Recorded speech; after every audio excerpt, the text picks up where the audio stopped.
Gente, já pensou a história de você dar uma cochiladinha de tarde? Você já cochilou por um bom período assim? Na fase da sua vida? Já.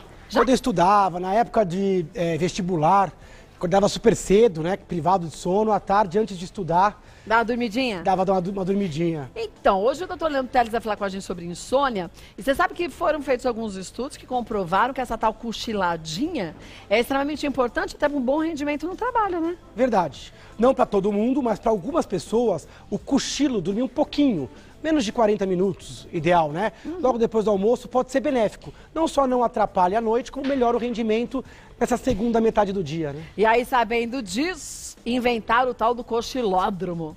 É sério? Já pensou? É sério. Legal, hein? A gente tem a matéria. Vamos mostrar a matéria com Simone Tortato. Veja aí.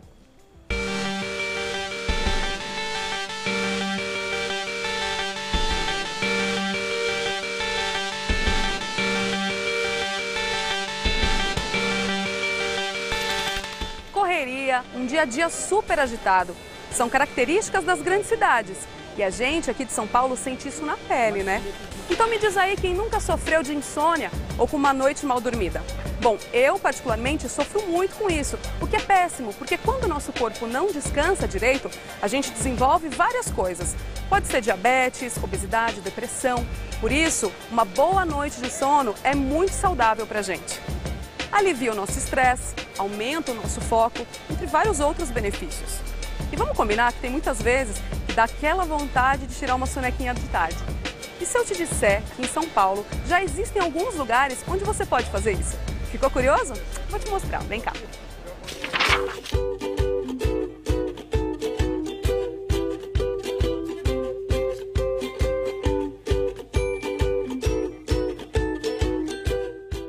Gente, o Marco acabou de chegar aqui para tirar uma sonequinha, né? Com certeza. Isso é uma coisa que você faz tempo? Quanto tempo que você vem para cá? Já fazem uns 3 anos que eu tenho essa prática. 3 anos. Sim. Já?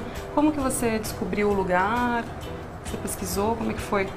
Bom, assim, eu sempre tive o hábito de descansar na minha empresa. Claro. E minha empresa, em certo momento, ela anulou o espaço de descanso devido a custos e outros motivos, né? Tá. E aí o que acontece? Aí eu fiquei sem alternativas e comecei a buscar opções na redondeza para poder suprir e voltar a ter meus descansos, né?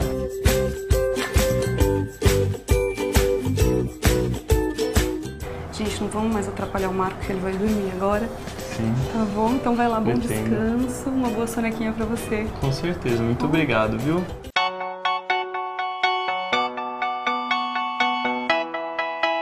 Camila, tudo bem? Tudo certo, Tudo e você? jóia? Tudo bom, graças a Deus. Você então é proprietária desse lugar dos sonhos, literalmente. aqui. Literalmente, um refúgio dentro de uma grande cidade. Né? Como é que foi a ideia de criar esse espaço? Como que tudo aconteceu? Porque é muito interessante, né? A gente teve uma necessidade de um dos, né, do nosso círculo, de um dos fundadores, que tinha esse ser cochilante assíduo. Então partiu de uma necessidade dentro de nós, mas também a gente começou a perceber que isso era realmente uma necessidade, principalmente quando você vive em grandes cidades, né? Sim. É uma questão fisiológica do corpo humano, então às vezes vale mais a pena você vir aqui tirar um cochilo do que ir fazer o cabelo, né? Todo Sim, sobrancelha. acaba trazendo mais benefícios. Mais benefícios, né? Porque a beleza vem de dentro, né? Então, se o seu corpo tá bem estabilizado, a beleza vai aflorar, né? Não precisa procurar outras coisas. Você achar o bem-estar dentro do seu próprio corpo.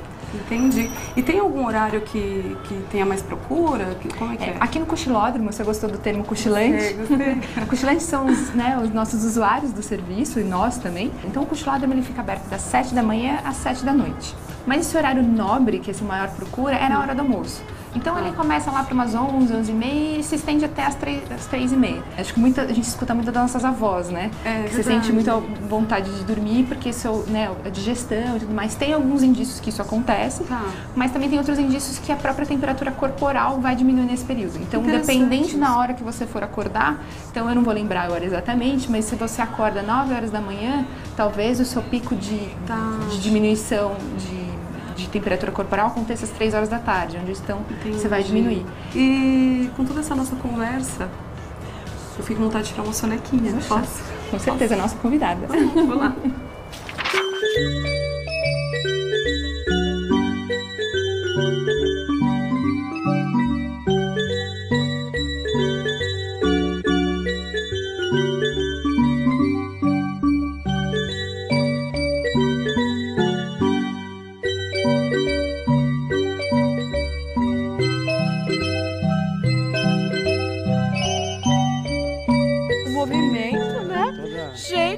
céu, deixa eu agradecer o pessoal lá do Cochilo. O site é www.cochilo.com.br. Um beijo para Simone Tortato.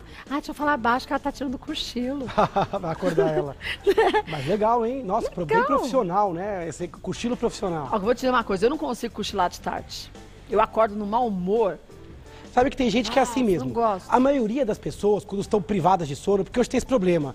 Às vezes, é lógico que o mais importante é dormir à noite. Só que às vezes a pessoa tem aquele horário comercial, ela é obrigada a acordar muito cedo. E às vezes ela trabalha muito longe da onde ela mora. Demora pra chegar. Demora pra chegar. Então ela já vai, consegue dar conta da manhã, mas depois do almoço, quando o organismo se volta para a digestão, tem uma baixa absurda do rendimento físico, intelectual e emocional mesmo. Vem aquele mau humor, aquela preguiça. E aí você troca um momento de baixo rendimento por uma pequena soneca, um cochilo, como eu te falei, 30, 40 minutos. Mas tem gente que fica estragado. Tem gente que acorda, é a minoria, mas que vai dar aquela cochiladinha e acorda não sabe nem onde tá, né? Eu não sei onde tá, eu acordo assustada e eu fico mal-humorada. Falo, por que eu fui dormir? Não faz sentido. Então tem que ver qual que é o seu perfil. Se o seu perfil for aquele que se beneficia do cochilo, cochile. E você vai ter um rendimento melhor e isso geralmente não atrapalha o sono. Principalmente se é logo depois do almoço e não próximo da hora do jantar, né? Agora, deixa eu perguntar um negócio de criança, porque tem mãe que obriga a pobre da criança a dormir. A criança não tem o menor jeito para dormir de tarde. Criança quando já começa a andar. E você enfia a pobre da criança na cama e fica atormentando, brigando com ela até ela dormir. Tem que também aprender a ver essa individualidade da criança? Tem. A gente tem uma coisa que é a cronobiologia individual. Tem variação. Tem pessoas que dormem pouco à noite e se sentem super bem. A gente chama de dormidor curto. Tem pessoas que precisam de 8, 9 horas, às vezes 9h30, que é o dormidor longo. Então isso varia de pessoa para pessoa. Mesmo na própria pessoa, isso varia ao longo da vida.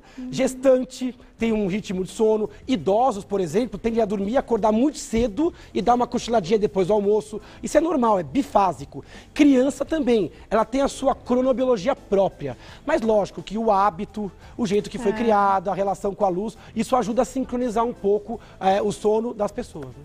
Olha, vamos falar hoje sobre insônia. E aí você vai saber o que é insônia, porque as pessoas acham que quem tem insônia é só quem demora muito para dormir, né? E pode não ser só isso. Volta aí, você explica direitinho pra gente. Voltando com o Dr. Leandro Teles, vamos pro nosso primeiro mito, ou verdade, né? Porque a gente sabe qual vai ser. Insônia é um problema mais frequente em homens. Isso é mito, né? Primeiro que insônia é um problema extremamente frequente. De 30% a 50% dos adultos têm queixas relacionadas ao sono. 10% da população inteira, 10%, 1 a cada 10 tem insônia crônica. Dorme mal mais que 3 vezes por semana por mais de 3 meses seguidos. Então 10% é um dos sintomas mais frequentes. Mas a mulher, ela tem mais que o homem.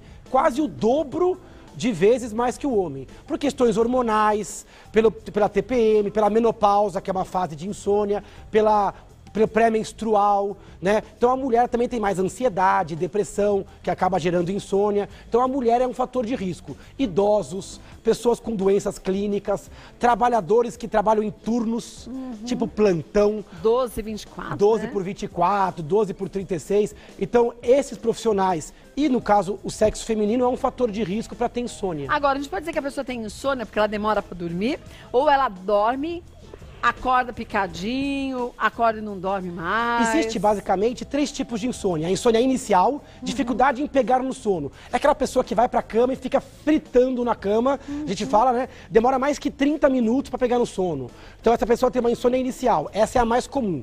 Mas a pessoa acordar à noite também é um tipo de insônia. Se ela acorda à noite e tem dificuldade em voltar a dormir, porque às vezes a gente acorda, vai no banheiro, bebe água, volta, dorme rapidinho. Isso é normal. Agora se a pessoa acorda e demora mais de 30, 40 minutos para dormir de novo, ela tem uma insônia de manutenção, dificuldade em manter o sono. E tem um terceiro tipo, que é aquela pessoa que dorme, não acorda, mas acorda super cedo. Tipo, 4 da manhã ela acorda, sem necessidade, e não consegue dormir de novo. É uma insônia terminal. Então existem esses 3 tipos de insônia e tudo é insônia. Se a pessoa de dia está sonolenta, mal-humorada, tem uma repercussão, tem que procurar ajuda porque é um tipo de insônia assim. Mesmo porque o corpo da gente precisa desse sono até para fabricar hormônios importantes, né? Sem dúvida, o padrão hormonal depende do sono, o controle do sistema imunológico, do sistema cardiovascular. Por exemplo, hormônio de crescimento.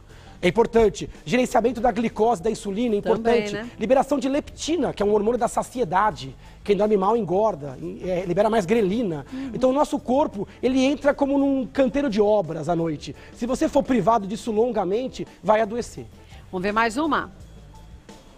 Cochilar à tarde prejudica muito o sono da noite. De modo geral, não. De modo geral, isso é um mito. O cochilo tem que ser próximo da hora do almoço, tem que ser até 40 minutos e para pessoas específicas. Aquelas que acordam muito cedo ou pessoas mais velhas que têm o sono bifásico, idosos. Então, para esse tipo de pessoa, bacana. Se você se sentir mal com o cochilo, melhor você evitar, né? Tem que, na individualidade, Tem né? que entender como é que o seu organismo funciona melhor. Tá. Vamos ver mais uma. É possível compensar a falta de sono durante a semana, dormindo mais no final de semana. Tem gente que faz isso, né? Isso é um mito, absurdo. A pessoa acha que vai acumulando É um sono. banco de sono? Banco de sono. Aí a pessoa acorda sempre muito cedo, dorme muito tarde, aí chega no fim de semana e fala, eu vou acordar meio-dia. Aí o que ela faz? Acorda no mesmo horário, Mas não adianta, acostumou, né? porque o maior sincronizador do sono é o hábito. O corpo ele acostuma a acordar e dormir mais ou menos no mesmo horário. Então isso não existe. A melhor noite para dormir é hoje à noite. Mas é como essa mudar noite. esse hábito, por exemplo? Então, a pessoa tem que se acostumar. Se ela tem que acordar muito cedo, ela tem que se regrar para ir deitar mais cedo, para diminuir a luz mais cedo, para evitar atividades estimulantes, alimentos estimulantes, fazer atividade física mais cedo e começar a buscar a cama mais cedo. Então, dormindo bem regularmente, ela vai conseguir regular mais o sono dela. Agora, as pessoas fazem muito isso, vão sendo privadas de sono e acham que agora vai ter um feriado, né? O Corpus vou Christi. dormir até agora eu cansar. tiro. Infelizmente, quando você faz isso, Inês é morta, a gente fala, ou o leite já derramou. Você já pagou o preço. Você dormiu mal a semana inteira, você já liberou cortisol, já liberou adrenalina, já envelheceu, já adoeceu. Não adianta deixar para dormir depois, tem que dormir agora. Agora, você falou de mudança de hábito. A gente tem uma mania hoje em dia que você não consegue dormir sem um raio de celular do seu lado. Aí é celular carregando, é computador. E aí tem um diacho que fala assim, mas eu não deixo tocar. Eu deixo só no vibra. E aí você põe pra carregar, acende a luz que parece que tá vindo um anjo no quarto. É mensagem de e-mail. Gente, que inferno que é isso? É verdade. Hoje a gente vai pra cama com uma expectativa. Você leva o celular, mesmo que ele não toque, fica aquela expectativa. Qualquer vibração, qualquer coisa. E não é só o celular. Tem aquela da televisão, aquelas pequenas luzinhas atrapalham. Um dos mecanismos do sono é a liberação da melatonina, que é o hormônio do sono. E ela é liberada quando a luz abaixa. Então é importante que antes de dormir já comece a diminuir a iluminação direta.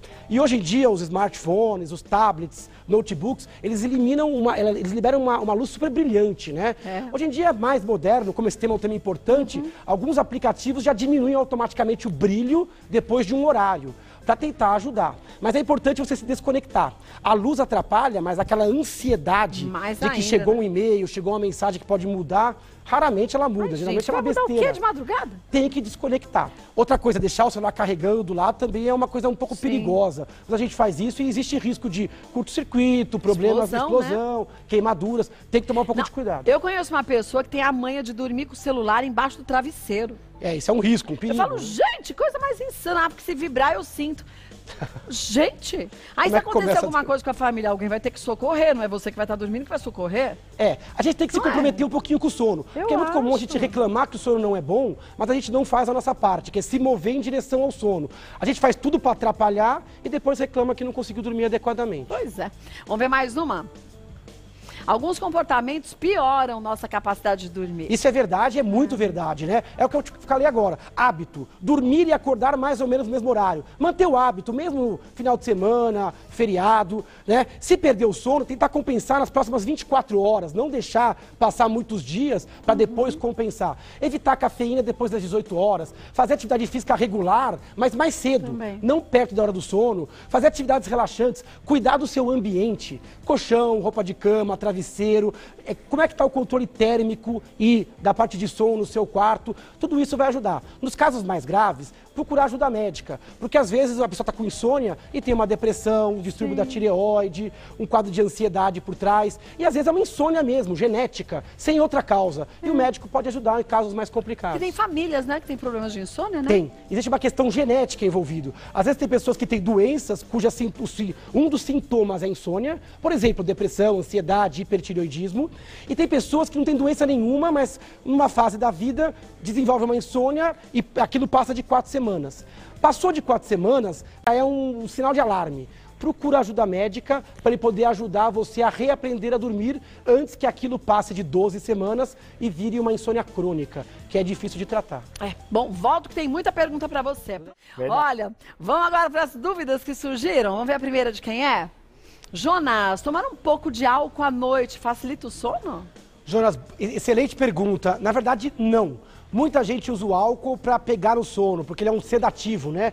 O problema do álcool é que ele induz, sim, o sono, mas ele induz um sono de má qualidade. A arquitetura do sono fica bagunçada. Você não desce aquele Você sono não mais faz, profundo? exatamente, você não faz a circuitaria, os ciclos, são 5 fases que se repetem 5 vezes, então a arquitetura é ruim. Muita gente quando bebe, acaba acordando estragado, de ressaca, mal, dorme mal. Outra coisa, se a pessoa for um pouquinho mais gordinho, pescoço curto, ou tiver tendência àquela apneia do sono, o álcool piora a apneia do sono. Você deve ter percebido já que a pessoa quando bebe, ela ronca mais. É verdade. Então não é uma boa saída beber para induzir o sono, porque isso acaba induzindo um sono de qualidade péssima. Além do risco de alcoolismo, né? Tem essa. E o mesmo vale para quem se automedica com aqueles remedinhos ditos naturais para dormir, né? Esse é outro absurdo. Se você está num ponto que precisa ser medicada para dormir, é porque você já passou do ponto de procurar um médico. E o médico vai te ajudar a escolher qual é o melhor remédio para você. Hoje em dia você pode usar um remedinho que funcionou para outra pessoa, ou isso é natural, isso não precisa de receita. Isso não é um bom argumento para você se automedicar sem ter conhecimento para tal. Agora, alguns medicamentos também fazem com que a pessoa tenha insônia, né? Muitos. Tanto ilícitos, substâncias ilícitas, como lícitas. De lícito, a gente tem a nicotina, piora o sono, o álcool, já falamos, a cafeína à noite piora, sem contar as drogas do tipo crack, cocaína, maconha e tal.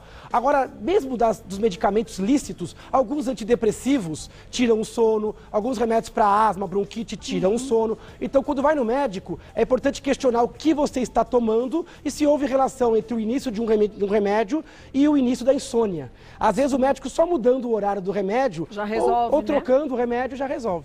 Vamos ver mais um? Sandra, meu marido tem apneia do sono. Isso é um tipo de insônia? Pergunta ótima, né? É muito comum homens com apneia do sono. 1/3 dos homens tem apneia. Geralmente é um cara um pouco mais gordinho, pescoço mais curto e é um roncador. É aquela pessoa que ronca mais. Aí a pessoa, se observar, de tempos em tempos, ela pode perder o fôlego. Então a pessoa às vezes dá uma pequena acordadinha, perde o fôlego, faz e aí isso faz com que o sono fique muito superficial. É geralmente um cara ou uma mulher que de dia está muito sonolento. Então ele encosta no sofá e dorme. Não consegue ver um filme, que dorme. Então sonolência diurna, roncador. Ainda mais se tiver esse biotipo, tem que levar o médico para fazer aquele exame da polissonografia. Se tiver mais de 6 episódios por hora, tem a apneia do sono. Então, a apneia é um distúrbio do sono. Não é bem insônia, mas é um distúrbio do sono que piora a qualidade do sono. E pode trazer consequências severas para a saúde também, né? Levar Muito até a morte, severas, porque pode facilitar arritmias cardíacas durante o episódio e de manhã. Facilita o risco de infarto, engorda, piora diabetes e colesterol, piora a pressão, piora muito o risco de acidente de carro, acidente de trabalho por sonolência excessiva diurna. Então isso é uma doença muito importante. E as mulheres têm um risco quase igual ao dos homens a partir da menopausa. Então mulheres acima dos 50 anos têm um risco semelhante ao do homem de ter apneia do sono. Vamos ver mais uma? Vamos. Nancy, meu sono é todo picado. Durmo e acordo várias vezes na madrugada. Tem noites que chego a acordar 5 vezes. Isso é insônia? O que devo fazer? Parece que sempre estou muito cansada. A pergunta é muito boa também. Esse é um exemplo do que a gente falou, insônia de manutenção. Acordar uma vez, eventualmente, isso é normal. Às vezes você vai no banheiro, vai beber uma água, volta e pega no sono. Ela falou que é muito frequente, acorda mais de 5 vezes. E o mais importante é o que ela falou no final. De dia me sinto muito cansada. Então isso é um tipo de insônia de manutenção. Qual é a causa? Pode ser um distúrbio hormonal? Pode. No homem, é muito comum ser um distúrbio, por exemplo, de próstata. Ah, é? Que o cara acorda à noite para fazer xixi e tem uma insônia de manutenção? Pode ser. Então, pode ser uma doença clínica, do tipo oscilação hormonal, problema tireoidiano. Então tem que checar, né? Tem que checar dor crônica, mas pode ser um transtorno tipo ansiedade, depressão ou até uma insônia primária. Seja como for, buscar o médico, diagnóstico preciso, investigação e tratamento. Agora é engraçado como o corpo da gente é, né? Quando a gente tem um bebê, você, no primeiro chiadinho, você acorda. Depois que os filhos já cresceram, aí você dorme igual uma pedra. Parece que o corpo vai se adequando. É uma história meio doida, né? A mulher fica, não consegue entrar muitas vezes num sono tão profundo, né? Exatamente. Fica preocupada, né? Isso é instintivo, né? É. A maternidade é algo muito instintivo. A mulher, quando engravida, já tem o sono alterado. Quando o bebê nasce, aquilo muda. E essa relação, ela permanece alterada durante muitos anos. É muito comum iniciar um quadro de insônia, de distúrbio do sono, depois do primeiro, segundo filho. Então, nos casos mais graves, buscar ajuda. Com o tempo, filhos já crescidos, o sono tende a voltar ao normal. Em algumas pessoas. Pessoas com genética forte para insônia pode persistir com insônia mesmo depois dos filhos criados. Tem que buscar ajuda médica nesses casos. Olha, gente, na verdade, é aquilo que a gente sempre diz, nosso passo aqui é de prestação de serviços, é extremamente importante, mas não é de diagnóstico. Então, tá sentindo uma dificuldade, seja para dormir, seja para você ter uma qualidade do sono importante, para você viver com qualidade, vai no médico. Sem dúvida. Vai buscar saber o que é, né? Porque no chutômetro não dá. Tem que ver que o sono é um sintoma, então tem várias causas e vários contextos. Buscar um atendimento presencial e personalizado é sempre o melhor caminho. Deixa eu mostrar para vocês o livro do Dr. Leandro Teles, Antes que eu me esqueça. São técnicas, hábitos e aí dicas para a gente conseguir afiar a mente e aperfeiçoar a memória. Mas, gente, é para a gente leigo entender. Não é com Medicase, não é com linguagem de médico, não. É pra gente ler, a gente colocar em prática. E o legal seria que a gente começasse a fazer isso, fazer essa leitura, antes que você tivesse já perda de memória, esquecimentos, não é? Exatamente. O livro, a ideia dele é trazer esse tema em voga, o equilíbrio emocional, o equilíbrio cognitivo. E se a pessoa puder ler, óbvio, antes de ter o sintoma, ela já se previne. Então, adolescentes, jovens e pessoas de mais idade que buscam um melhor rendimento intelectual, fica a boa recomendação. Olha, você encontra nas principais livrarias, hoje em dia pela internet, coisa mais fácil do mundo. Acesse o site para você também saber ali um pouco mais do trabalho do Dr. Leandro Teles. É o www.leandroteles.com.br. Tem o Instagram. O Instagram é NeuroLeandroTeles. Isso. E o Facebook, não? No Facebook a gente tem uma fanpage, Neurologista Leandro Teles. Pode acessar lá, deixe suas perguntas, sugestões, que aí a gente traz, estou olhando para mulheres e a gente esclarece para você. Um beijo. Beijo na Karina e na Luísa, viu? Obrigado. Beijão.